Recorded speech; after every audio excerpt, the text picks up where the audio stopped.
મારું નામ ડાંગર ઓગાભાઈ ગોવિંદભાઈ મેસડાના રહીશ. બનાવે મારા દીકરો ડાંગર રાજ નીલકંઠ વિદ્યાપીઠમાં 10મા ધોરણમાં અભ્યાસ કરે છે. હવે એને અભ્યાસ કરતા નાના જે આપણે દલપતભાઈ કાતરિયા છે એને પોતે એ દીકરાને માર્યો છે બહુ, અને હાથનું ફ્રેક્ચર કરી નાખ્યું છે. મારવામાં તો પહેલાં ત્યાં માર્યો છે, પછી ઝાડવું થોભાવીને માર્યો છે, અને મા બેને બીભત્સ મોટામાં મોટી ભૂંડી ગાળો આપી છે, ન દેવાની ગાળો દીધી છે. ત્યાર પછી રૂમમાં લઈ જઈને માર્યો છે. ત્યાર પછી પાસે એને હોસ્ટેલમાં માર્યો છે.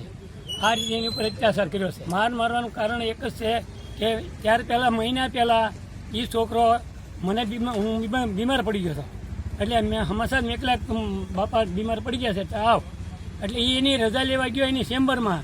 એ 4-5 જણા બેઠા છે.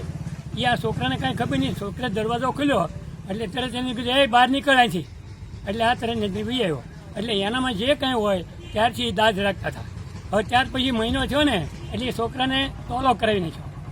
બધા છોકરા હતા અને એકને જ ત્યાં વાળ કપાઈને અમારા છોકરાને તોલો કરાવી નાખ્યો. એટલે ગઈ 19 તારીખે આ છોકરાને જમી કાઢવીનો એને રિસેસ પડ્યો.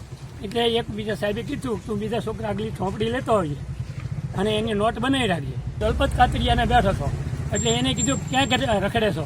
આ કે હું રખડતો નથી, હું નોટ લેવા ગયો હતો. એટલે સીધી જઈને ગાળ દીધી છોકરાને.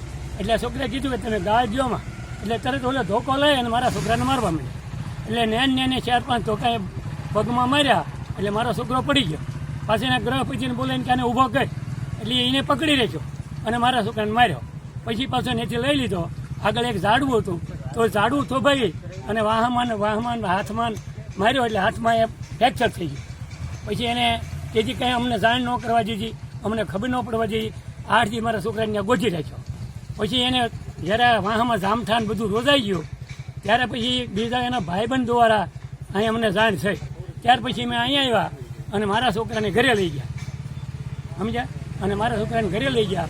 અહીંયા દવાખાને લઈ જઈને ત્યાં હાથમાં ફ્રેક્ચર આવ્યું છે, બરાબર. અમે તળાજા પોલીસ સ્ટેશનમાં ફરિયાદ કરી. પછી બીજું કે દલપત કાતરિયાના પિત્તળે ભાઈ ધર્મેશભાઈ કાતરિયા એ મારા છોકરાને ધમકી આપે કે આ તને આ એક હાથ ભાંગ્યો ને તારે પરીક્ષાને 2 મહિનાની વાર છે ને, એ તરફ બીજો હાથ ભાંગી નાખવામાં આવશે અને કાં નગર તને ઠામુકો મારી નાખવામાં આવશે.